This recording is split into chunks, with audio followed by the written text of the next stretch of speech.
Bonjour à tous et bienvenue dans cette première analyse de société. Donc on a décidé de se pencher avec mon ami sur la société MicroStrategy qui, on va dire, est intéressante sur un certain nombre de points. Donc qui a un business model qui diffère complètement d'une grande société d'IT classique. Donc tout d'abord, que fait MicroStrategy? MicroStrategy, globalement, c'est de l'exploitation de données et ils ont créé un logiciel. Ils fournissent des services associés. Donc c'est des logiciels de BI donc qui servent à mettre en forme de la donnée et à l'exploiter, donc surtout pour les très grosses ou grosses entreprises, dans le but de créer des reporting et donc d'aider à la prise de décision. Leurs solutions, elles sont hébergées en SaaS, ils ont décliné leurs solutions un petit peu de partout, donc maintenant ils sont un peu modernisés donc sur téléphone notamment. Euh, et donc depuis peu, donc quand je dis depuis peu, la société existe depuis le début des années 90, mais donc là, depuis récemment, depuis 5-6 ans, euh, ils ont eu une stratégie un petit peu novatrice, quelque chose qui change, qui sort un peu des sentiers battus, à savoir investir le cash disponible de la société dans du Bitcoin, euh, donc sur les bons conseils et en quelque sorte surtout sur la bonne idée de Michael Saylor, leur dirigeant. Donc Michael Saylor, c'est actuellement du coup l'ancien CEO de MicroStrategy, mais qui reste la personne avec le plus de parts de la société en possession propre. Il est actuellement du coup encore membre du board et donc forcément il est très impliqué encore dans la gestion et dans le conseil de la société. Et on peut dire quand même que globalement les décisions, c'est le personnage important, même s'il n'est plus exactement aux manettes, il reste quand même la personne importante. Et quand on parle de MicroStrategy, on pense d'abord Michael Saylor, même si effectivement il est plus CEO à l'heure actuelle. Et donc cette personne, donc je ne vais pas rentrer dans le détail tout de suite, mais on verra ça un petit peu plus tard dans les vidéos suivantes et des vidéos vraiment spécialement sur lui et sur sa vision de ce qu'est le Bitcoin par rapport aux monnaies fiat et l'apport que ça peut effectivement, l'utilité du Bitcoin dans sa société, dans sa vision de, de la valeur. Donc au niveau de la valorisation des actions, c'est là qu'on commence effectivement à voir des choses un petit peu spéciales. C'est-à-dire que la société est cotée au Nasdaq, jusque-là tout va bien, avec un market cap de 25 milliards de dollars. La société a quand même, si on devait valoriser cette société, globalement, elle est surtout valorisée à 25 milliards parce qu'elle possède beaucoup, beaucoup de Bitcoin. C'est-à-dire qu'actuellement, elle possède 1% de la somme totale des bitcoins. C'est-à-dire, il y aura 21 millions de bitcoins à terme. Euh, MicroStrategy en possède 1%. Donc, on sait très bien que le nombre de bitcoins n'évoluera pas au-dessus de ces 21 millions. Et donc, Michael Saylor lui explique un petit peu dans toutes ses interviews qu'il prend ce bitcoin euh, pour effectivement essayer un petit peu de prévenir l'inflation. Donc lui, son idée, c'est-à-dire que en tant que dirigeant, euh, il considère qu'il a un rôle qui est très important, qui n'est pas seulement la création de valeur, mais qui est aussi de garder cette valeur et faire en sorte que si une année l'entreprise a généré, on va dire, un chiffre politique 100 millions de cash, que l'année suivante, l'actionnaire, toutes les parties prenantes, euh, que cette valeur soit au moins égale en usage à ce qu'ils ont gagné. Donc c'est-à-dire que globalement le but c'est de battre l'inflation, c'est de battre la création monétaire, c'est parti d'une analyse assez simple pour lui et effectivement pour Michael Saylor, il y a peu d'assets avec autant de rendement que du Bitcoin compte tenu justement du endgame et de la création monétaire qui n'est pas possible, comme par exemple, là, on ne peut pas utiliser la planche à billets comme aux États-Unis.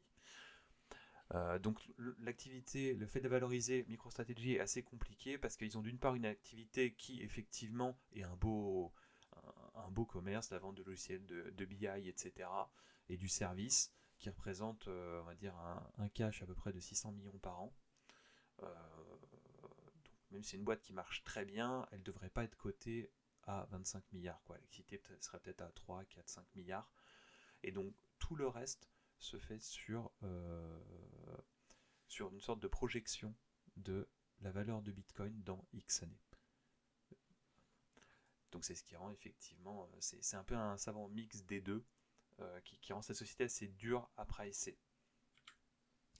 Donc là on y revient, c'est-à-dire que l'incohérence globalement, c'est que si le business vaut 4 milliards et que le BTC au cours actuel, donc c'est-à-dire, je sais plus si j'ai pris 60 ou 65 000, j'ai dû prendre 60, je crois que j'ai pris 60 000 dollars pour l'estimation, pour un BTC, ça représente à peu près 15 milliards.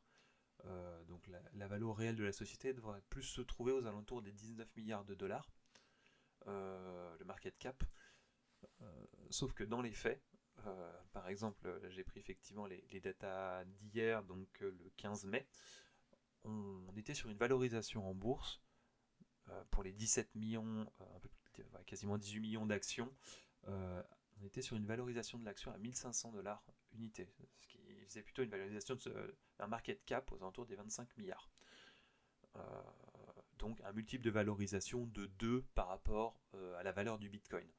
Donc pour ceux qui voient pas, c'est comme si pour que la société vaille vraiment normalement 25 milliards de dollars à l'échelle 1-1, il faudrait que le Bitcoin vaille 120 000 dollars par unité. Et c'est pas le cas. Et donc effectivement, on se penchera un petit peu plus tard sur pourquoi payer une société 2 fois le prix qui possède du Bitcoin alors qu'on pourrait tout simplement acheter du Bitcoin. Et donc ça, voilà, effectivement, ça fait partie. Il y a beaucoup de leviers intéressants qu'on vous présentera un petit peu plus tard. Et donc je vous présenterai aussi derrière, on a effectivement travaillé sur un tableau des hypothèses, une feuille Excel avec la valorisation, le cours du Bitcoin, le nombre de Bitcoin possédés, l'actif, le passif de la société, et les multiples actuels de valorisation, sachant que par le passé, historiquement, l'action s'est déjà estimée à plus de 6 fois la valeur réelle de l'entreprise. Donc on a fait des estimations pour un petit peu tout, pour tous les cas, et on vous présentera ça. On a très hâte de vous montrer cette petite chose. Donc il y a plusieurs aspects qu'on abordera à ce moment-là, qui seront notamment pourquoi chaque Bitcoin acheté par MicroStrategy est plus valorisé que la valeur actuelle du Bitcoin. Donc effectivement, un des petits débuts de réponse est qu'il y a un certain nombre d'institutions qui voudraient s'exposer au Bitcoin, mais ils n'ont pas le droit, de par leur forme ou leur statut, de s'exposer à ce type d'investissement. C'est une sorte de porte dérobée que d'acheter des actions d'une société qui elle-même possède l'actif qu'on désire. La supply est limitée et que pour l'instant, mine de rien, MicroStrategy possède 1% du total de Bitcoin qui un jour seront en circulation. Et aussi, il faut voir que le marché du Bitcoin est encore effectivement un tout petit, une goutte dans l'océan entre effectivement dans l'océan de la finance, entre les différents, que ce soit les ETF, les actions, les bons du trésor. Ça représente vraiment une infime partie, mais c'est en train de se démocratiser assez vite. Donc pour l'instant, le Bitcoin a une certaine valeur, mais quand effectivement tous les fonds, tout le monde voudra un petit peu du Bitcoin, l'un des paris de Michael Saylor est que la valeur va drastiquement augmenter pour chaque Bitcoin, et donc par la même occasion sa société. Donc c'est quelque part un pari sur l'avenir. Donc pour éviter que les vidéos soient trop indigestes, on part dans l'idée sur un format où on va faire ça en quelques épisodes, avec un premier épisode effectivement sur du coup Michael Saylor, qui est un personnage qui mon ami et moi nous fascine de par sa réflexion. Donc après c'est notre avis, on vous laissera vous faire le vôtre, on vous présentera un petit peu ce qu'on en pense, et on espère avoir des retours positifs, négatifs. Ça pourrait être qu'enrichissant pour tout le monde. Michael Saylor sur son constat de perte de valeur des monnaies fiat au fur et à mesure du temps, et globalement l'idée que gagner beaucoup d'argent avec sa société c'est bien, faire en sorte que chaque dollar ait la même valeur d'utilité dans les années futures et ne se déprécie pas, c'est encore plus important. Là, on va dérouler toute sa stratégie. Dans un second temps, on fera aussi un petit talk sur le Bitcoin, ses origines. Alors là, effectivement, on va pouvoir potentiellement partir un petit peu dans tous les sens là-dessus. Ça risque d'être très sympa. Une petite analyse des publications de comptes de MicroStrategy du premier trimestre. histoire que vous voyez un petit peu où on en est globalement des investissements. Il y a beaucoup de choses à dire à l'intérieur, dont leur façon de lever de la dette qui est particulièrement intéressante. Cette sorte de levier qui crée, donc je vous en dis pas plus, mais c'est vraiment c'est une pépite.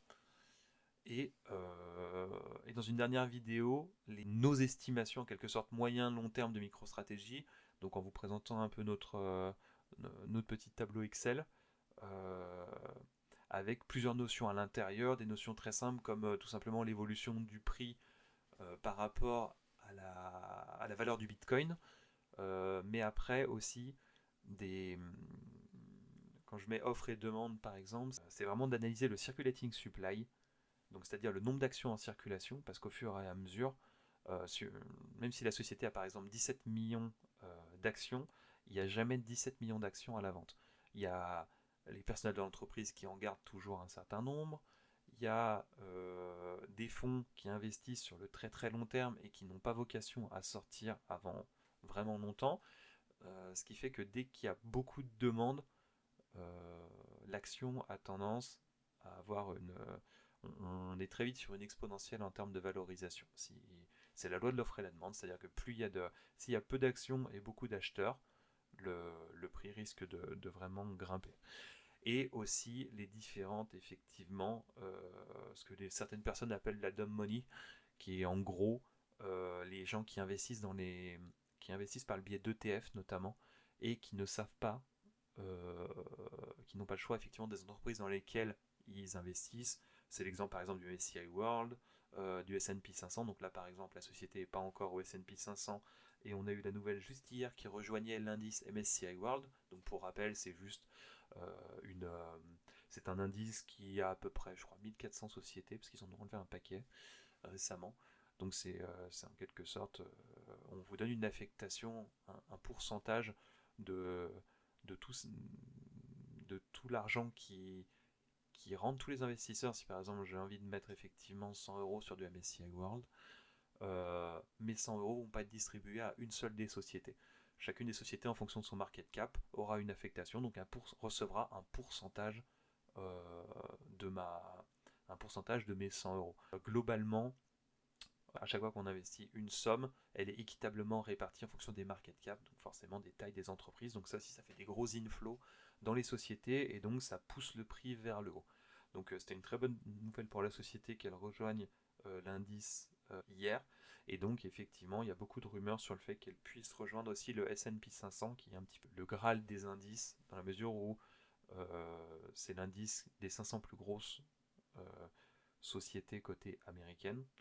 Pour vulgariser un petit peu, c'est pas exactement ça la définition. Des sociétés technologiques plus souvent, mais américaines. Et beaucoup d'investisseurs, beaucoup de fonds de pension, de fonds de retraite, de fonds de pension américains investissent sur cet indice. Et donc ça fait forcément d'énormes quantités de liquidités. Je crois que c'est je sais plus, je veux pas dire de bêtises, on recheckera les chiffres ensemble. Mais c'est vraiment un indice monstrueux. Et donc c'est une super opportunité pour n'importe quelle entreprise de rejoindre cet indice, quoi. Donc écoutez, j'espère que j'ai pas été trop long pour une première vidéo. Je vous avoue que moi je suis un petit peu débutant sur YouTube, donc on va essayer de s'améliorer. N'hésitez pas si vous avez des commentaires, des idées d'amélioration. Ce sera vraiment un plaisir d'avoir votre feedback à ce sujet. En attendant, portez-vous bien et on se revoit très vite pour la vidéo suivante.